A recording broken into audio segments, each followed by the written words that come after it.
Hai să învățăm animalele de la fermă în engleză. Farm animals. Dog, cat,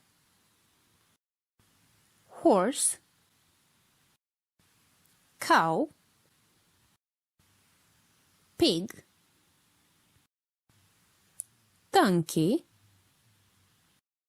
goat, sheep, rooster, hen,